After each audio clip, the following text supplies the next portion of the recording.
A tribal leader saw a widow hurt by the people until he made her his beloved bride. The sun rose slowly over the endless plains, painting the sky with soft shades of gold and pink. The wind whispered through the tall grass, carrying the scent of wildflowers and the distant river. Birds sang their morning songs, and the village of the Lakota people slowly came to life. Children laughed as they ran barefoot across the dirt paths, and women prepared meals, their hands skilled and sure, while men tended to the horses and buffalo herds. At the center of the village stood a large lodge marked with colorful patterns and symbols of the ancestors. It was here that Chief Mato, the leader of the tribe, held council and made decisions for his people. Mato was known for his wisdom, courage, and fairness. He had led the tribe through many seasons, from harsh winters to dry summers, always guided by the spirits and by the knowledge passed down through generations. Yet on this morning, Mato's heart felt heavy. He had noticed a shadow over the village that even the rising sun could not chase away. The shadow was not from the clouds above, but from the sorrow of one soul among them, Ahioka, a young widow whose life had turned silent and lonely after the passing of her husband. Hyoka had once been full of laughter and light, her eyes reflecting the spark of youth and joy. But since her husband's death, the brightness in her gaze had dimmed. She moved through the village quietly, her head bowed, her hands busy with small tasks. Some villagers whispered behind her back, blaming her for misfortune, though they knew in their hearts it was not her fault. Others ignored her completely, as if she were invisible. Mato watched her from a distance, his heart tightening with each glance at the widow's bowed figure. He saw the weight she carried, not just the sorrow of loss, but the burden of judgment from those around her. He knew well the harshness of the world, but he also knew the strength of the human spirit. He felt a stirring in his chest, a desire to act, to lift this shadow from her life. On this particular morning, Ahioka was sitting by the river, her feet dipping gently into the cool water. She held a small bundle of herbs and flowers, weaving them together with delicate fingers, her movements slow and careful. Mato approached quietly, his footsteps silent on the soft grass. He stopped a few paces away, watching her for a moment, admiring the calm determination in her hands. "You have a gift," Mato said softly, breaking the silence. His voice was gentle, carrying the authority of a chief, yet the warmth of someone who cared. Ahioka looked up, startled. Her dark eyes met his, and for a brief moment she felt a mix of fear and curiosity. "Chief Mato," she said quietly, lowering her hands, "I did not hear you come." "You were not making noise," he said with a small smile. "I saw you from the lodge. Your hands are skilled, and your heart is strong. Even in sorrow, there is beauty in what you create." Ahioka felt a warmth she had not known in many months. People rarely spoke to her with kindness. Most avoided her gaze, or worse, whispered cruelly behind her back. Yet here was the chief himself noticing her, speaking to her as a person, not a shadow of her grief. "I Thank you, chief," she said, her voice barely above a whisper. She looked back down at her hands, twisting the herbs into a small bouquet. "It is nothing special, just something to pass the time." Mato shook his head gently. "What you do is not nothing. The world is harsh and the spirits test us, but what you create shows strength. You honor life, even when life feels unfair." Ahioka blinked, unsure how to respond. No one had ever spoken to her like this. Not even her husband, when he had been alive, had understood the loneliness she sometimes carried within her. She felt a spark of something unfamiliar. Hope. Mato noticed the hesitation in her eyes and knelt slightly to meet her gaze at her level. "You should not bear this burden alone," he said. "The village can be quick to judge, but it is not always right. You are part of this tribe, and you deserve respect and care, not shame." Ahioka's lips trembled, and she looked away, hiding the emotions that threatened to spill over. The river reflected the morning sun, casting golden ripples across her face.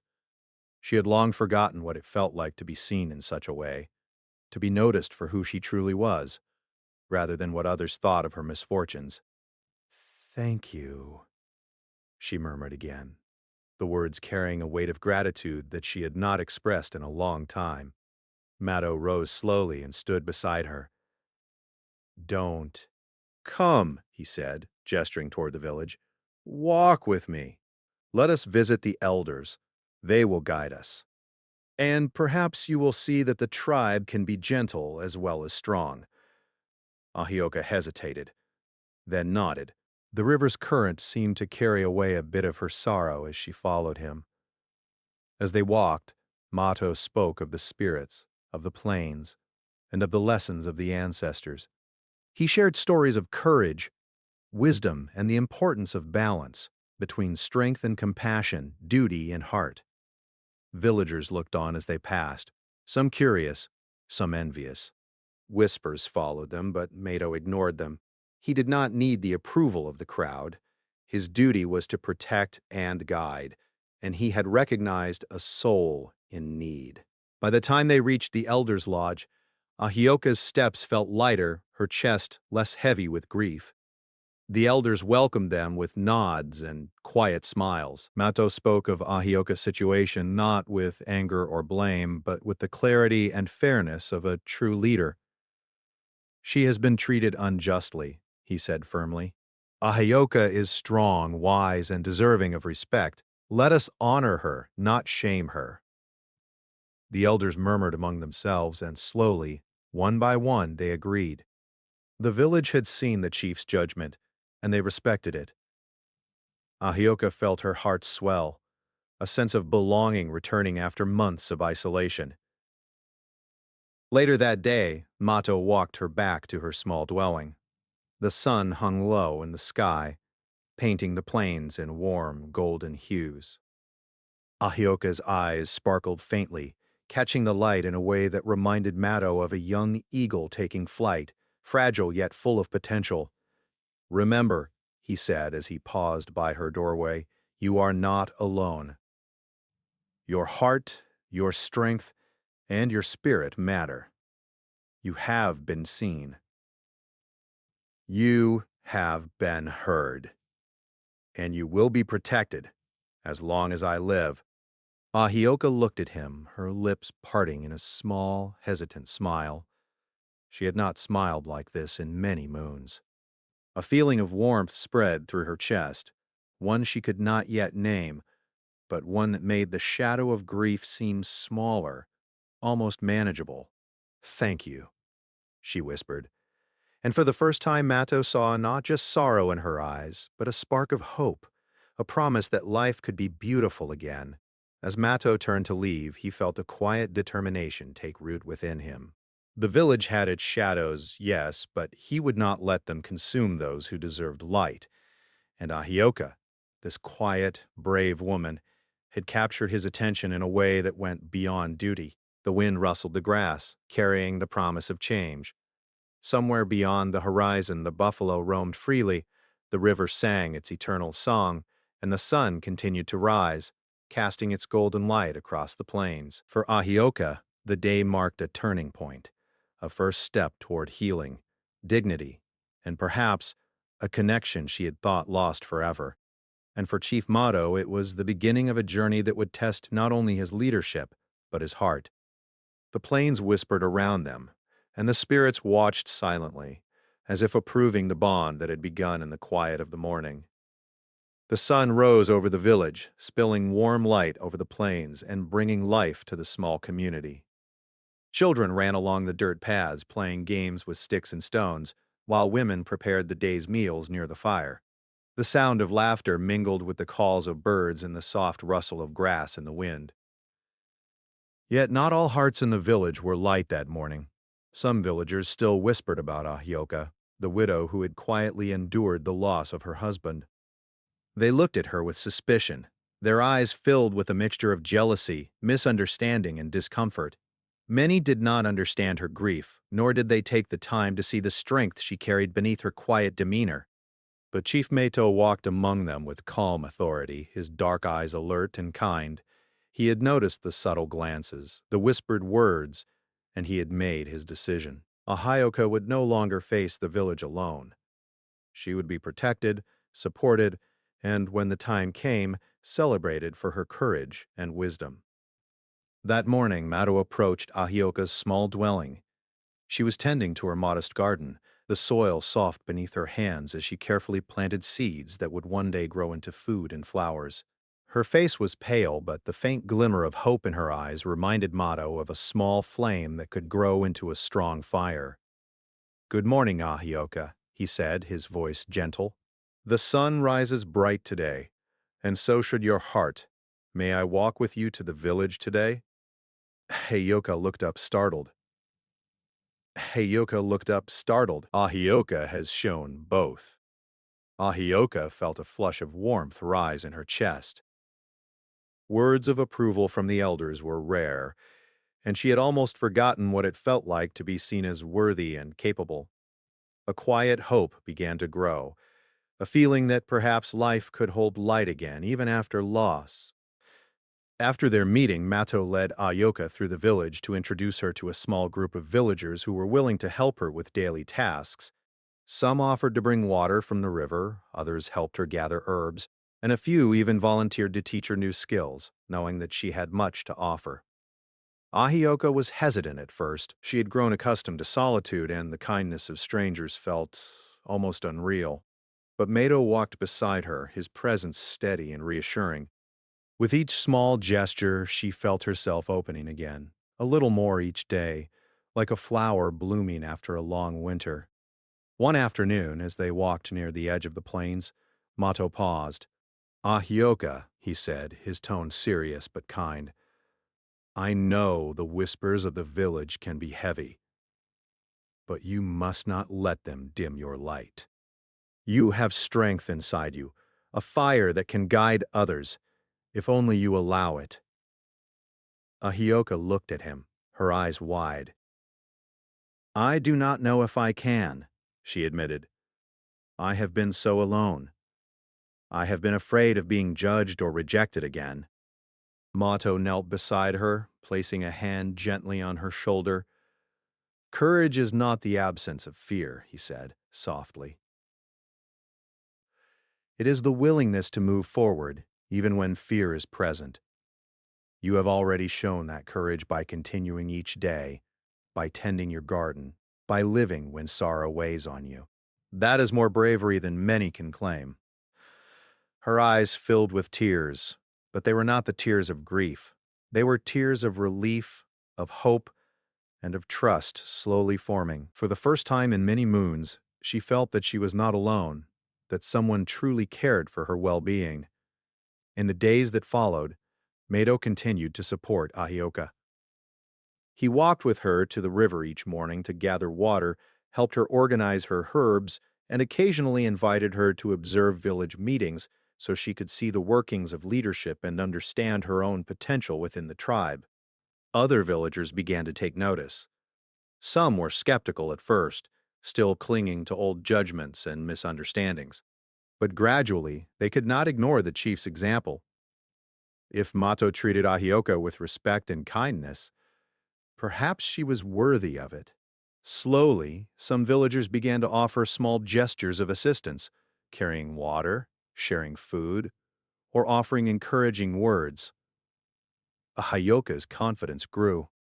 She began to participate more openly in village life, helping women with the weaving of cloth, teaching children simple songs, and sharing her knowledge of plants and herbs for healing.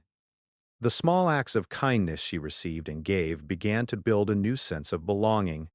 One evening, as the sun dipped below the horizon and painted the sky in shades of orange and violet, Mato and Ahioka sat together by the river. The water shimmered with the last light of day, reflecting their faces and the gentle smile that had begun to appear more often on Ahioka's lips. "Thank you, Chief Mato," she said quietly, "for walking with me, for speaking for me, for everything. I do not know how to repay you." Mato looked at her with a calm, steady gaze. "There is no repayment needed," he said. "It is my duty to protect and guide my people. But I will say this, your presence, your courage, and your spirit are reward enough. You have taught me as much as I have guided you." Hyoka felt a warmth spread through her chest. She realized that this man, strong, wise, and compassionate, had become a steady anchor in her life. With him, she no longer felt the weight of judgment pressing down on her heart. The days turned into weeks, and Ahioka continued to grow stronger, both in spirit and in skill. She learned to track animals alongside the hunters, understand the signs of the seasons, and even assist in council gatherings, offering quiet but insightful thoughts that were gradually noticed by the elders. Mato watched her with quiet pride. He saw the change in her, not just in the way she held herself, but in the light in her eyes, the strength in her voice, and the calm confidence in her actions. The bond between them deepened, rooted in respect, trust, and a shared understanding of the hardships and beauty of life on the plains. Yet, despite the progress, tension remained. Not all villagers had embraced this change. Some still whispered, casting sideways glances and spreading doubts. Others, curious or envious, watched for signs of favoritism or weakness in the chief's decisions. Mato knew that this tension was natural.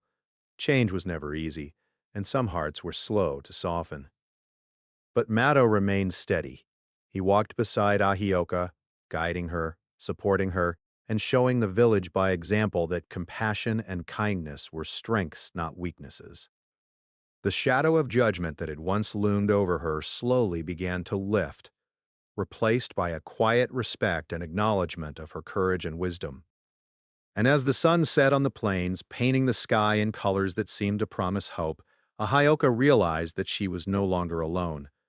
With Chief Mato by her side, she could face the village, the world, and even her own fears. She was beginning to heal, to grow, and, perhaps, to discover a life filled with light once more. The plains were quiet that morning, save for the soft rustle of the grass and the distant call of a hawk soaring above. The village was slowly awakening, the smoke of small fires curling into the sky, carrying the scent of food and herbs. Yet a subtle tension lingered in the air. Though the chief had acted with kindness and the elders had offered their support, some villagers still whispered behind closed doors. Old fears and old habits die slowly, and Ahioka, though stronger now, could feel the weight of their eyes. She had learned to walk with her head held higher, her steps steady and confident. Yet the shadow of the past lingered. Every glance felt heavy, every whisper could sting. She had learned to ignore them, focusing instead on her own growth, her own tasks, and the small joys she could reclaim each day. But even the strongest heart can feel the pressure of doubt, especially when surrounded by quiet judgment. Mato watched her from a distance as she worked in her garden, planting rows of fresh herbs and vegetables. The sunlight warmed her face, highlighting the determination in her dark eyes.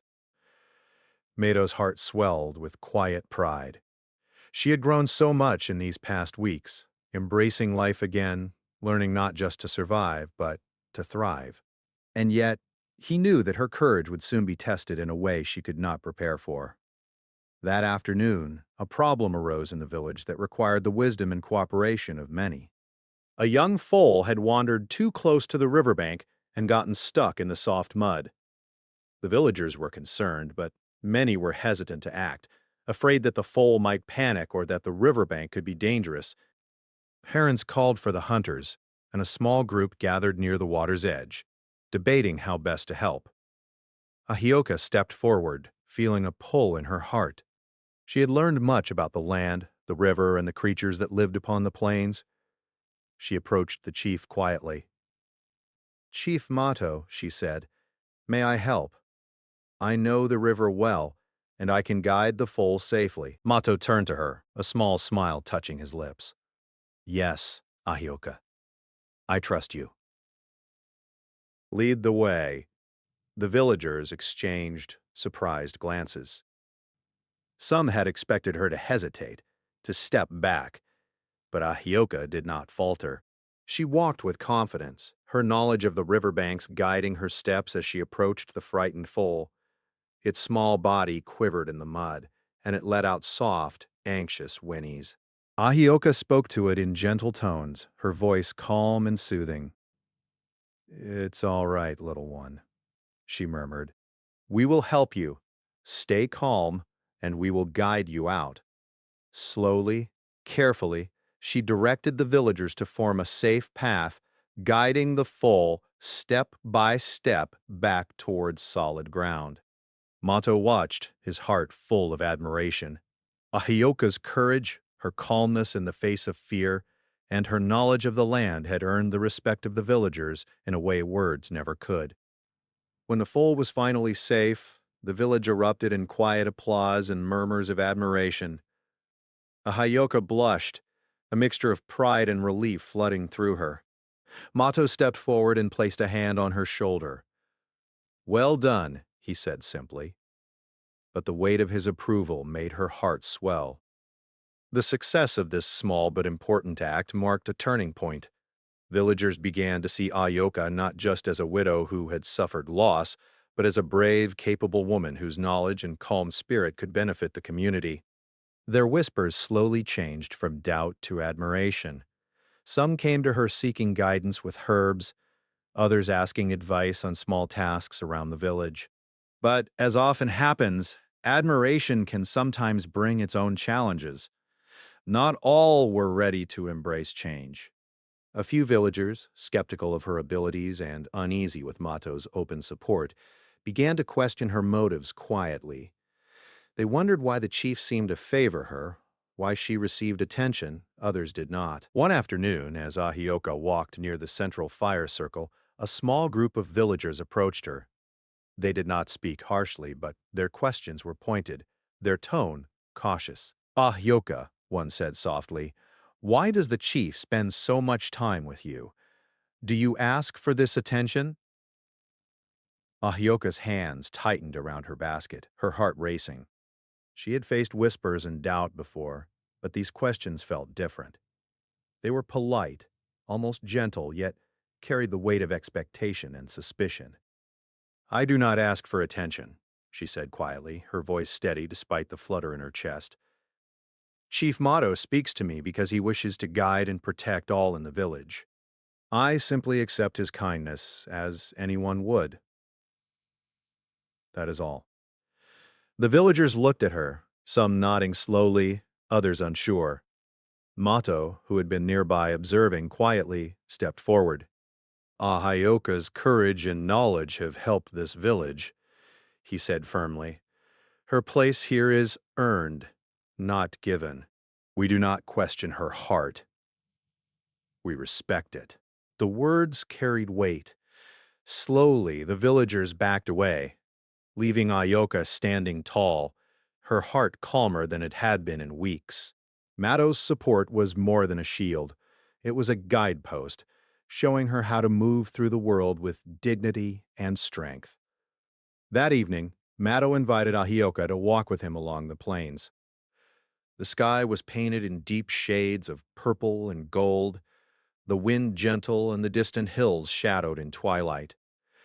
The quiet of the evening allowed them to speak freely, their conversation flowing like the river nearby. "You have grown strong," Mato said, glancing at her. "Not just in body, but in heart and spirit.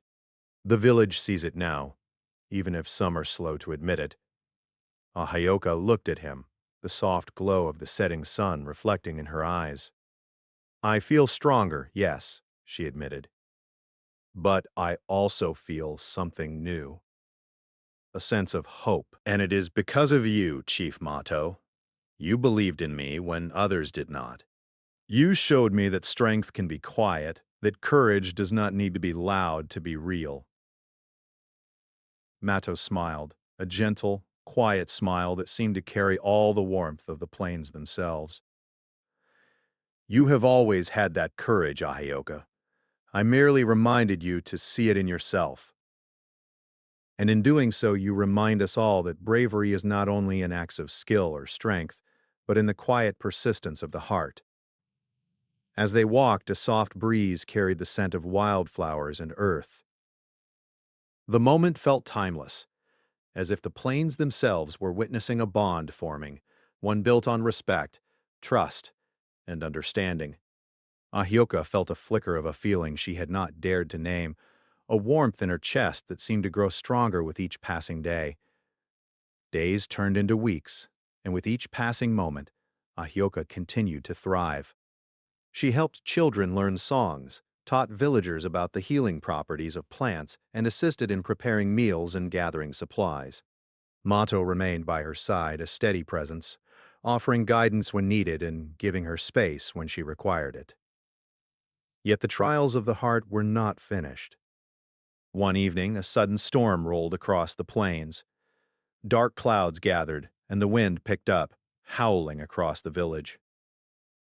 Villagers hurried to secure their lodges and belongings, the air thick with tension. Ahioka paused, her heart racing as the wind tugged at her clothing.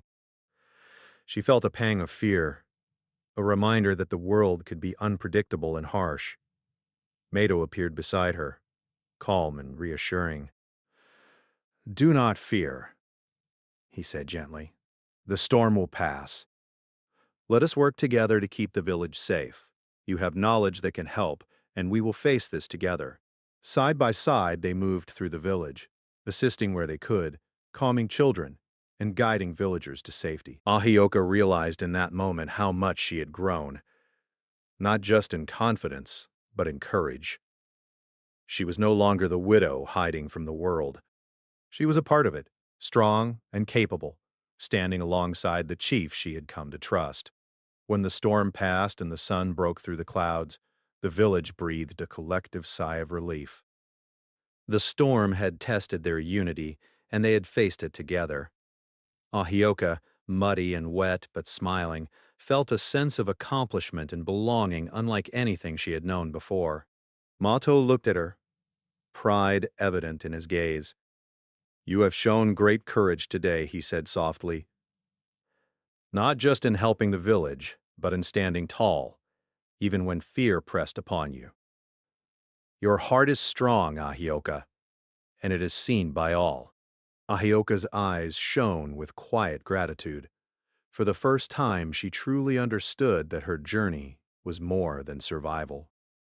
It was about reclaiming her place in the world, learning to trust, to give, and to grow. And in that journey, Mato had become not just a guide, but a presence she had come to rely upon and respect deeply.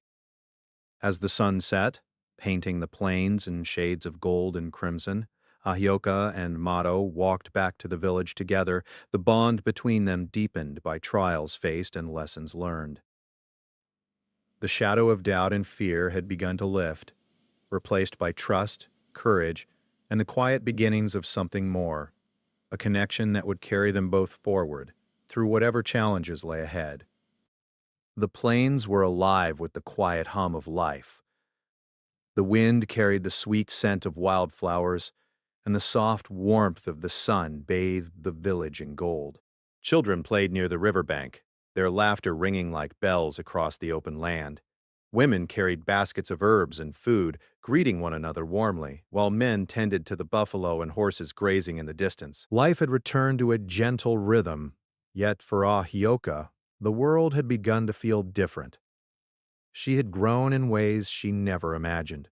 The shadow of grief that once pressed so heavily on her chest had softened, replaced by courage, hope, and a sense of belonging. She had learned to stand tall, to speak when needed, and to help others without hesitation. But her heart carried a new warmth, a quiet awareness of someone who had walked beside her through every step of her journey. That someone was Chief Mato. Mato had been a constant presence in her life, his guidance steady, his support unwavering. Through quiet words, patient instruction, and simple acts of care, he had shown her that strength could be gentle, courage could be quiet, and leadership could be guided by heart as well as mind. On this morning, The village gathered for a special ceremony. The elders had called for it, and the villagers were abuzz with excitement and curiosity. Today was a day of recognition, a celebration of courage, wisdom, and the spirit that held the tribe together. Ahioka felt a nervous flutter in her chest as she stepped forward, dressed in a simple yet elegant cloak adorned with patterns of the ancestors. Mato stood at the center of the circle, his posture strong, his eyes scanning the villagers with calm authority. When they saw Ahioka approaching, a hush fell over the gathering. There was no judgment in the air, only anticipation and respect. The elder who had first spoken in her favor stepped forward, a gentle smile on her lined face. "Today," she said, her voice carrying across the open plain, "we honor a brave heart, a heart that has endured sorrow, faced doubt, and yet has risen with courage and wisdom. Ahioka has shown us all the meaning of strength, not in force or fear, but in spirit and action." A murmur of approval ran through the crowd. Children clapped softly, women nodded, and even the more skeptical villagers looked at Ahioka with newfound respect. Her eyes shone, tears of gratitude pooling but not falling, as she listened to the words she had longed to hear. Mato stepped forward and placed a steady hand on her shoulder. "Ahioka," he said, his voice calm but filled with emotion. "You have proven your courage, your wisdom, and your heart. You have faced trials, helped the village, and grown stronger with each challenge. Today, I honor you not just as a member of this tribe, but as someone I hold dear." A hush fell over the village. Ahioka's heart raced. She could not yet name the feeling swelling within her chest, a mix of gratitude, awe, and something deeper, warmer. Mato's gaze met hers, steady and kind, filled with respect and something more, a quiet affection that made the world feel both new and safe. The elder continued, "It is the duty of leaders to recognize and support those who bring light to our lives. Chief Mato has chosen to honor Ahioka as more than a widow, more than a member of the tribe. He has chosen to honor her courage, her spirit, and her heart." Ahioka blinked, her voice caught in her throat. The villagers looked on, their eyes wide, waiting. Mato stepped closer, gently taking her hand in his.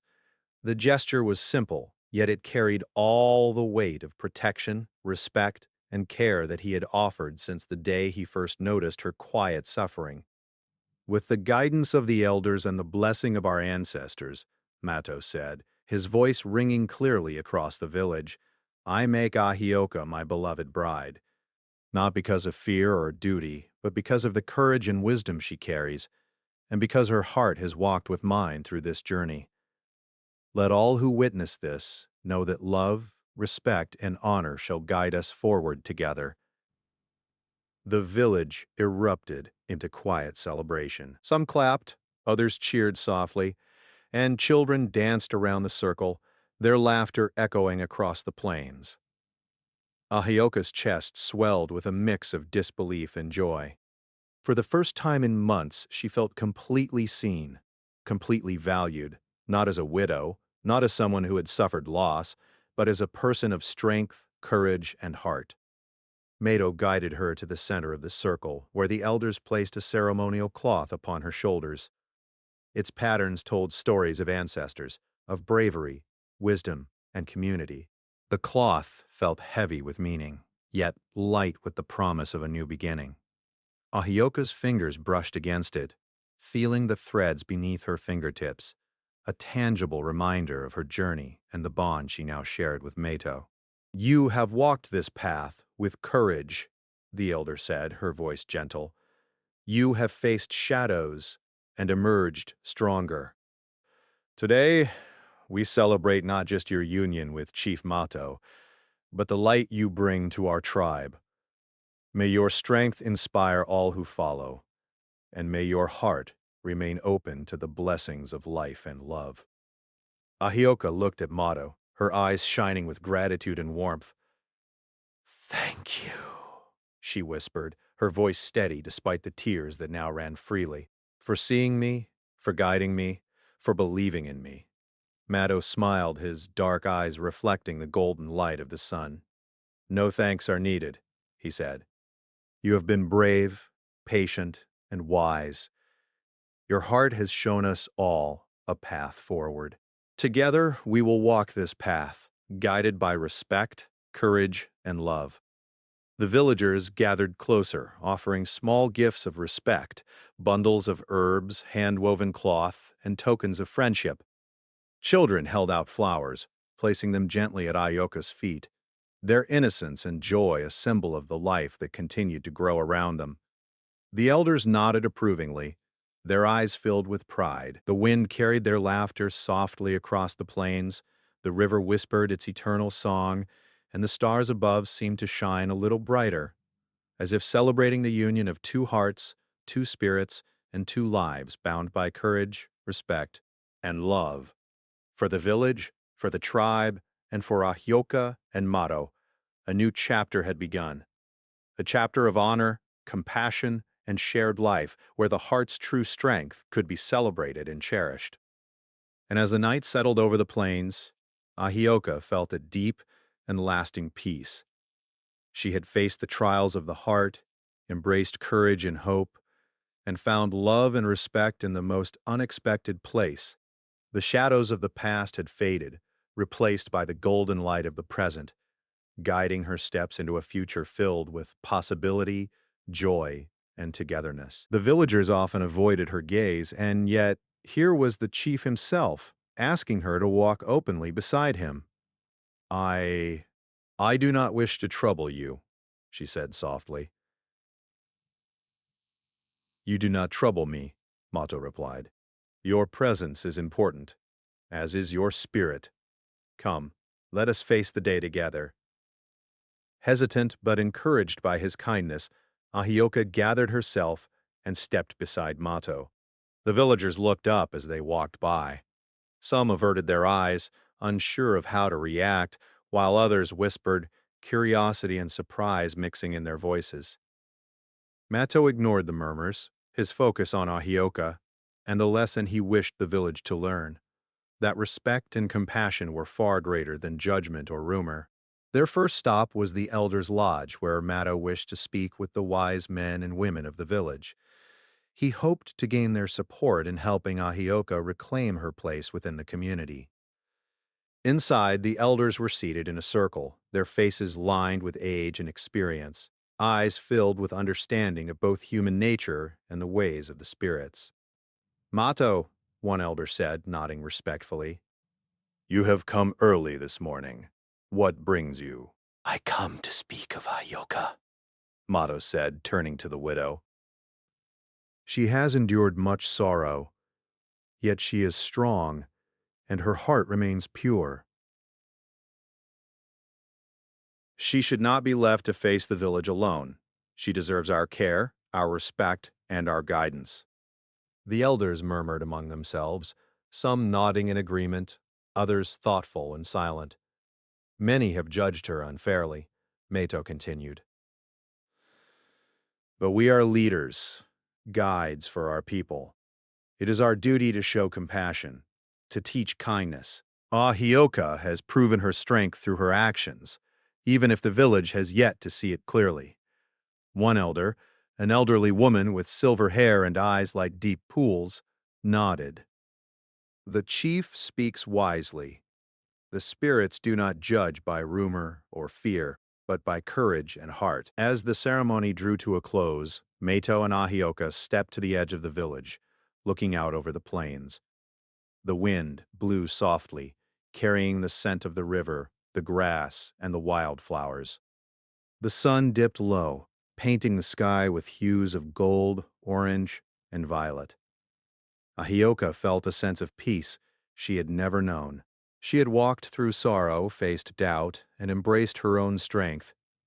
And now, standing beside Mato, she felt the quiet joy of being fully seen, fully respected, and fully cherished. Chief Mato, she said softly, I never imagined life could feel like this again. I never imagined hope could return so fully. Mato took her hand gently in his. Ahioka, he said, hope has always been within you. I merely reminded you to see it. And together, we will nurture it, not just for ourselves, but for our tribe. Our hearts, our courage, and our respect for one another will guide us forward. They stood in silence, watching the sun sink behind the distant hills. The village hummed with life around them, yet a quiet stillness surrounded their hearts, a shared understanding, a bond forged through trials, trust, and respect. As night fell, the stars began to twinkle above the plains, each one a reminder of the ancestors who watched over them. Ahioka felt the presence of her late husband in the gentle wind, not as a shadow of sorrow, but as a blessing, a quiet approval of the life she was beginning to reclaim. Mato looked up at the stars and then back at Ahioka, a soft smile on his face. "The future is ours to walk together," he said. "We will face whatever comes, guided by courage, kindness, and love." Ahioka nodded, her heart full. "Together," she whispered, and in that moment she knew the truth of the chief's words. She was no longer a shadow in the village. She was a light, strong, warm, and alive.